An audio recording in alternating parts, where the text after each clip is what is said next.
All right, let's do a dry fit of this project here. This door here. Hope YouTube doesn't bust me for the beginning of this. I did a dry fit of just the rails and stiles, and I just hit this with a block to sand it out a little bit.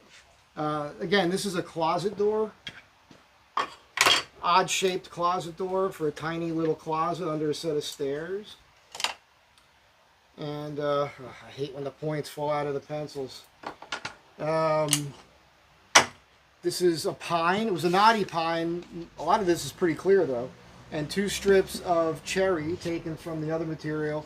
Rails and stiles are cherry. If this ends up with a little variation, like a little ridge between the pieces, it's okay and it's to be expected because they're different species, so they're going to expand and contract a little bit differently. But they are all glued together. The panel looks pretty good. I did not do the back side yet, as far as sanding or anything, so you could see. And that's fine. Doesn't matter. This is way nicer than you know, what a lot of other people would do. So what I did was when I dry fitted it, I fit my tenons to one another, and I marked them. So I'll always put them in the same spot. And one of these tenons, Morrison tenons, I know is a little snug, so it looks like I'm fighting with it a little bit. That's what's going on. I did my grooves on the table saw, so I set the height of the blade, and then I do the first cut from here. I run it through the table. I plunge this down on the blade. I run it through. I spin it, plunge it down over the blade, run it through. Then I move the fence to center. Then I adjust it a 1/16 of an inch, run it through both sides. Again, it gives me a nice clean channel here. So this is the one for this side. Let's hope this all goes together. I know it works because I've already put it together. I haven't put this together yet. What is going on? There we go. There we go. Hair we grow. Not me. My hair's, I'm losing my hair, man. It's become like a pet peeve of mine.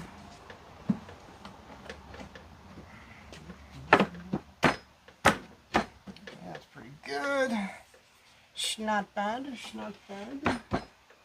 Hopefully I got this panel the right size. If I can't close the joints, it's okay. I just got to take it apart then and take a little, 1/16 of an inch or so off the edge of the panel. Always dry fit your stuff. Don't just assume you got it right, because good chance you don't.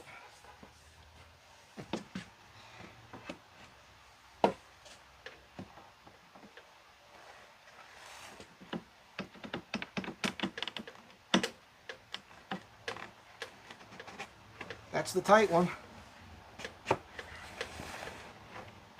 There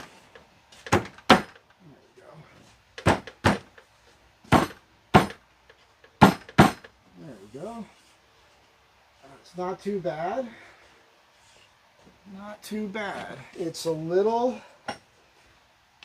Now all this stuff was milled together, right? So they're all exactly the same size. So if this isn't flush here, there we go. I can adjust it. All right, that's fine. There's a trick, right? So when you go to glue these together, you can put a clamp on this here to align your rails and stiles at the joint. And do that first to get these to be flat, because you don't want to sand this a lot.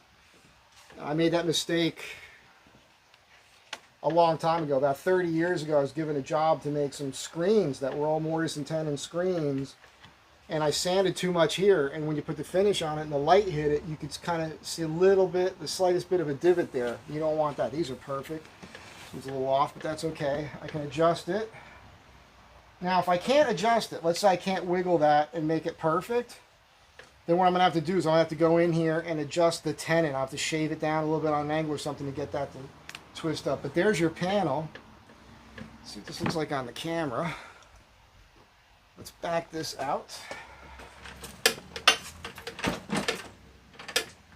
So this is your closet door here. Of course, it hasn't been glued together or any of that. So the idea here is I've got to sand the panel real well, both sides. That's a good looking closet door though. I do say so myself. It measures 55 inches tall. Should be 25 3/4 wide. A little bit bigger than that, which is good. I'm about 1/16 of an inch wider than 25 3/4. These were dimensions that my client sent me. His son did a bunch of work there where he put tongue and groove knotty pine on some of the walls horizontally, and he trimmed out an opening for this door, and those were the dimensions he sent me. So Greg, if you're watching, I'll get this together and I'm going to apply finish to this as well. So if you wanted to come by and BS with me or something and pick this up, you can always bring it back to the house before I got everything else done. You can get this hung, because I know his son wants to hang that. But that's a good looking door. This is a totally custom, obviously, door. It's not so you can't buy this. You can't buy this at the store. And so now this is going to match all the other work I'm doing for them with the cherry and the pine. This door is just under an inch thick. The material. It measures out. It's about 15/16 of an inch thick. That's a 1/16 of an inch thinner than 1 inch. They do make cabinet hardware, the the European hardware that's specifically made for doors that are an inch thick or thicker, and that's what you want for this. So that's it. Pretty cool. Just thought you guys short video explaining how I do all this. I have the hollow chisel mortiser for my mortises. I cut my tenons with my Accumiter gauge on the table saw with the blade set accordingly. I also use the band saw. You guys saw that in some shorts from yesterday. And once I fit my tenons or make them, I make sure that all these joints are going to fit proper. And now I'll play with this, and I'll make some notes on here. As I can see right here, I'm having a hard time with that aligning properly. So I'll adjust all of that. Once I have that all adjusted, I will probably knock these inside corners down, at least on these parts here. Then I'll assemble, do a final sand on it. I do a wipe-on polyurethane finish. I have to go out of state to get that because it's not water-based. Breaking the law. It's also not an aerosol. I'm not spraying it into the air. It's a wipe-on. The fact that they have a problem with that here is ridiculous. So, anyhow, that's what's happening. I hope you guys dig this.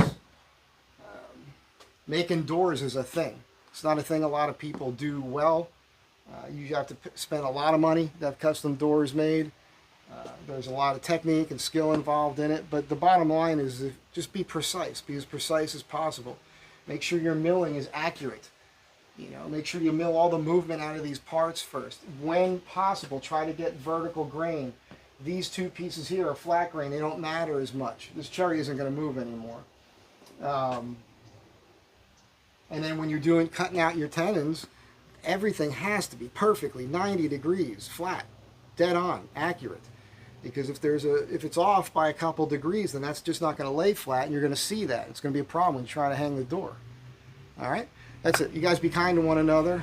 Thanks for being here. I'll catch you in the next one.